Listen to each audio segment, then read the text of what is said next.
Hello students, how are you? I hope that you will be fine and happy today. We will read this chapter first, town, trade and craftsmen. Okay, let's start now this chapter. Medieval period in Bharat, especially from 12th and the 18th century, लगभग medieval period जो हमारा शुरू होता है लगभग 12 से 13 शताब्दी के बीच शुरू होता है, was the prosperous period as there was a stability in the state. यह एक ऐसा पीरियड था जहाँ पर मेन रूप से स्टेबिलिटी को इम्पोर्टेंस दी गई. Rulers like the great Mughals provided stable government which further added to the trading and the commercial activity. यहाँ तक कि यहाँ पर जो रूलर थे जैसे ग्रेट मुगल्स है ना, उन्होंने सबसे ज़्यादा क्या किया, स्टेबिलिटी को इम्पोर्टेंस दी. क्योंकि जो भी व्यापार कॉमर्स, जो भी व्यापार या अदर एक्टिविटीज़ की जाती थी वो एक स्टेबल होकर, एक स्थिर होकर की जाए. क्योंकि वहाँ का जो राजा है वो एक ही रहे और उसके अनुसार ही यह सारे व्यापार चलते रहे. The trade and the commerce place, यहाँ तक कि इस व्यापार को अपने तरीके से बढ़ाया जा सके. Many foreign travelers have left behind a lot of the account to prove this. यहाँ तक कि जो बहुत सारे विदेशी ट्रेवलर यात्री थी वो यहाँ आते थे और यहाँ पर रुक करके उन्होंने क्या किया, व्यापार को करना शुरू किया. जब मुगलों का शासन आया तो मुगलों के शासन ने सबसे पहले स्टेबिलिटी को, स्थिरता को इम्पोर्टेंस दी, जिससे कि वो एक जगह राजा बने रहे और अपना व्यापार अपने अकॉर्डिंग चला सके. दो most of the people lived in the villages, जैसे बहुत सारे लोग जैसे गांवों में रहते थे, yet there were a remarkable growth of the towns during this period. धीरे धीरे उन्होंने अपने कार्य के अनुसार अपने आप को परिवर्तन लाना शुरू किया और अपने टाउन्स में डेवलपमेंट, अपने टाउन्स में ग्रोथ की. And this was the result the stable and efficient rule of the Turks and the Mughals. सबसे ज्यादा यहाँ पर जो रिजल्ट निकला स्टेबल का वो किसके द्वारा निकला, वो तुर्की या फिर मुगलों के साम्राज्य में निकला.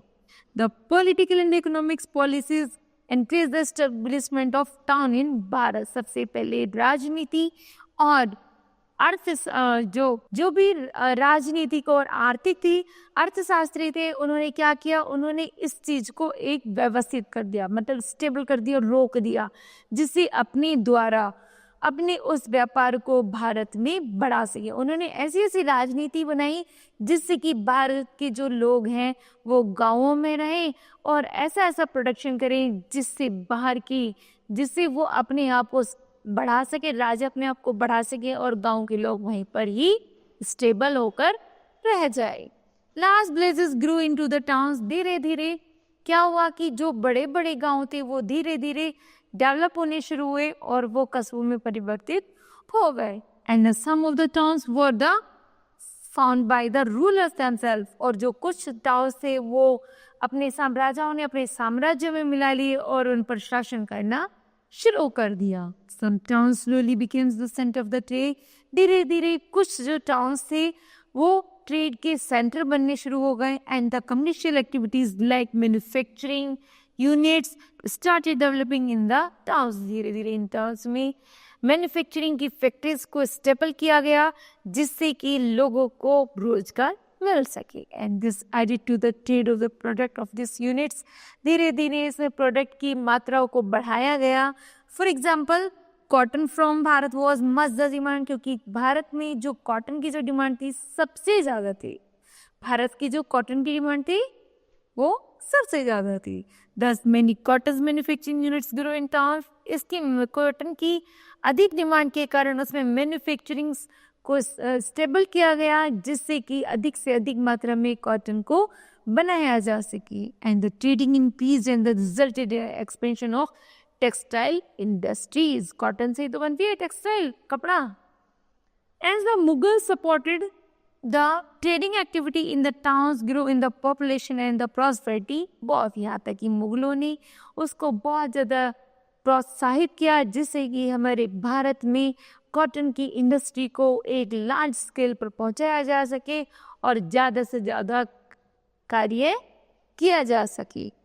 Next 8 types of towns. On the basis of the function being performed, towns were divided into different types. There were the capital towns, tough towns, and the trading towns and the commercial towns.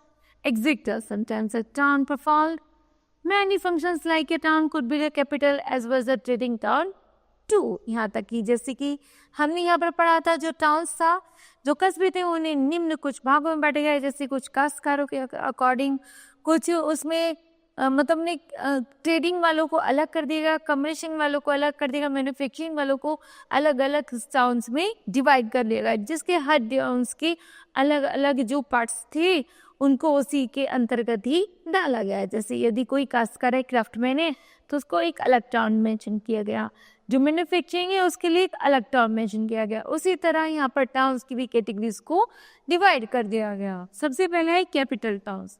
Towns which were the capitals of the state of the kingdoms were called the capital towns.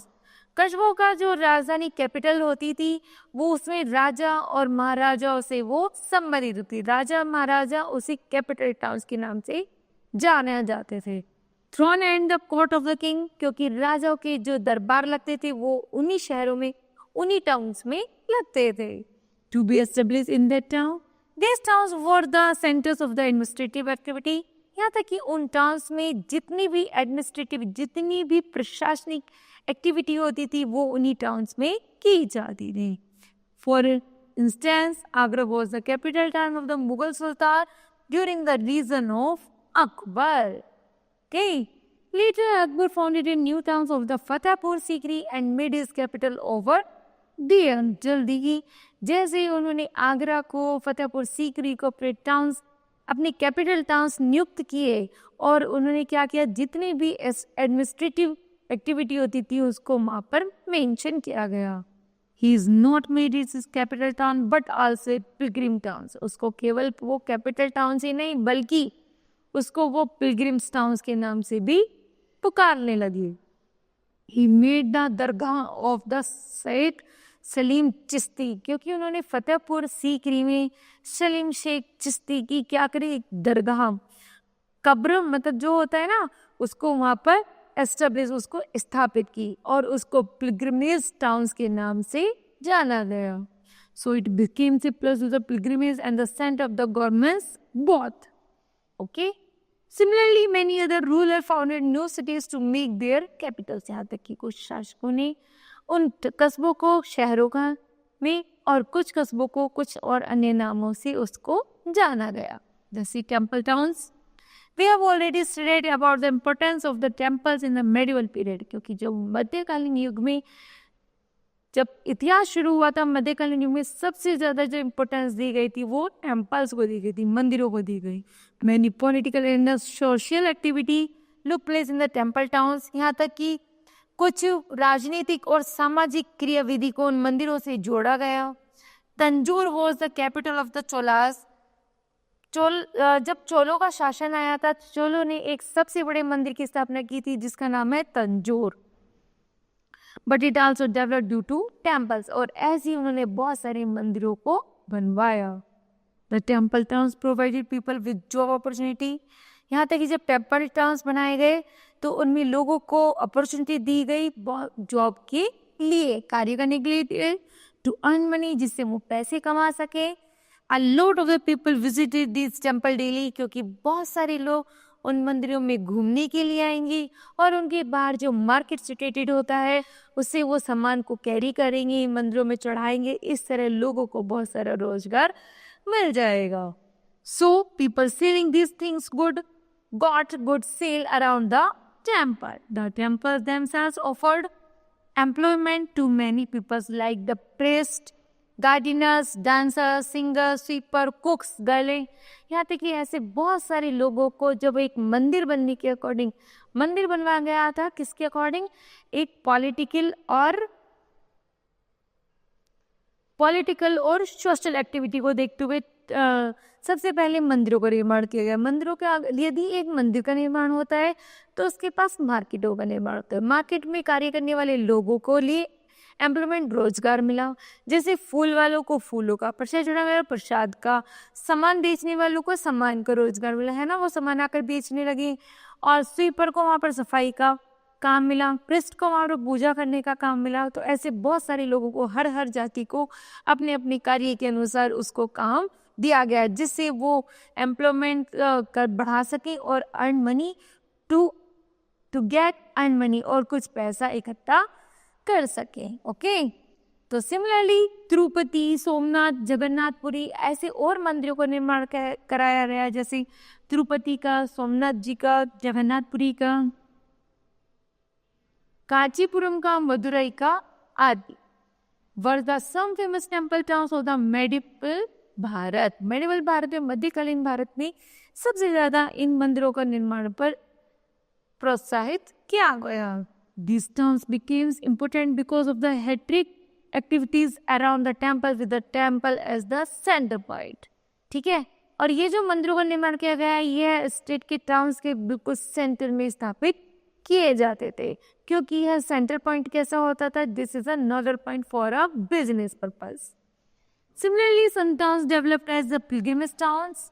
Pilgrimage places like the Vrindavan, Allahabad, Mathura, Varanasi, etc. developed into the big towns because a lot of the people visited these places and some of these settled there. यहाँ पर बहुत सारे लोग घूमने के लिए आएंगे, यहाँ पर कुछ घूमेंगे, सामान खरीदेंगे, तो क्या करा लोगों ने भी वहीं पर रहना, आसपास अपना आवास बनाने शुरू कर दिए, जिससे वहाँ पर रह के वे उसको रोजगार का फायदा उठा सकें और अपने आवास को निर्धारित कर सकें।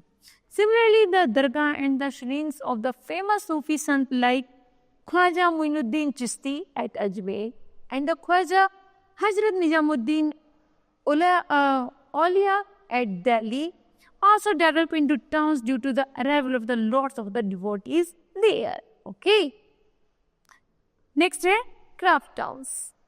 Craftsmen belonging to the same craft settled at the one place so that work could easily be done together.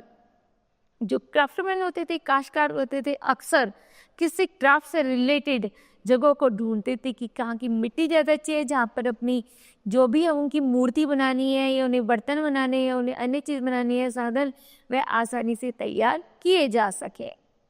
Kings at the time loved luxury items, क्योंकि राजा अक्सर बहुत सुंदर लग्जरी चीज़ों को ही क्या करते थे, एक्सेप्ट करते थे। And there was a great demand for luxury thing, और उन्हीं की लग्जरी जो सुंदर सुंदर चीज़ें होती थी उन्हीं की वहाँ पर डिमांड होती थी। People stayed together to complete the jobs in the time.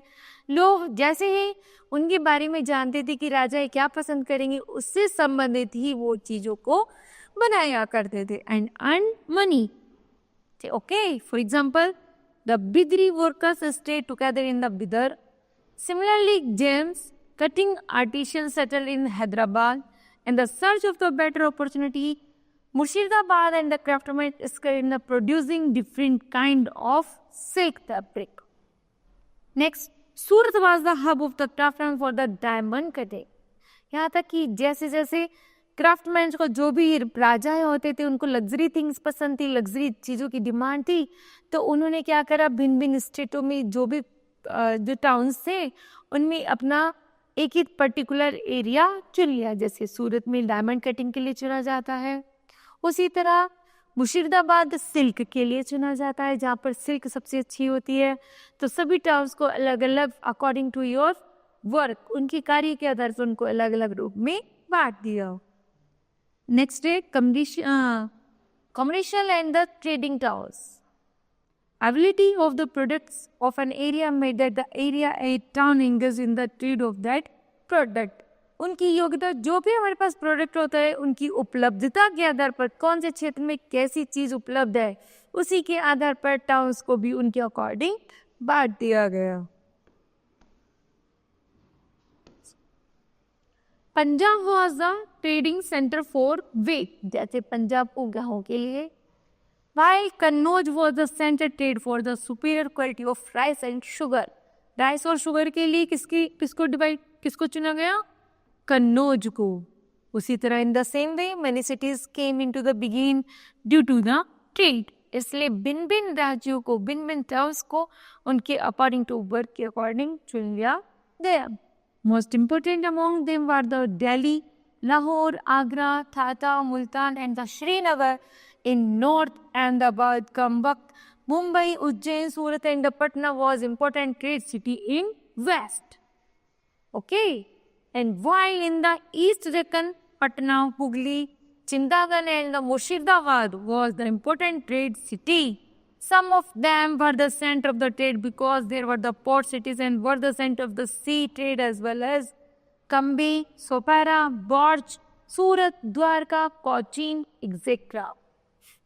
Were some important port cities which came into the existence due to their the nearness to the sea. लेकिन कुछ शहरों को उनके कार्य के आधार पर, कुछ को उनकी फैसिलिटी के आधार पर, जैसे कि कुछ शहर जो थे वो किसके नज़दीक थे, समुद्र के किनारे थे, जिससे सामान का आसानी से आना जाना किया जा सके. तो वहाँ के कुछ जो पोर्ट थे, बंदरगाह थे, उनको नियुक्त किया गया व्यापार के लिए. और कुछ को बस जैसे कि यहाँ पर बताया गया नॉर्थ के जो भी देश, नॉर्थ के जो भी ट्रेड थे वो इन शहरों में किए गए, वेस्ट के इन शहरों में, पश्चिम के और अन्य शहरों में इनको बांट दिया गया कि पूर्व में ये वाले क्षेत्र इंपॉर्टेंट है, पश्चिम के ये वाले, और पोर्ट के बंदरगाह जो तटीय इलाके हैं उनमें ये वाले शहर सबसे ज़्यादा इंपॉर्टेंट है for trading. Okay, purpose let's just study about 3 famous towns which flourished during the medieval period. Okay kids, this chapter will be completed. I hope that you understood well. Thank you.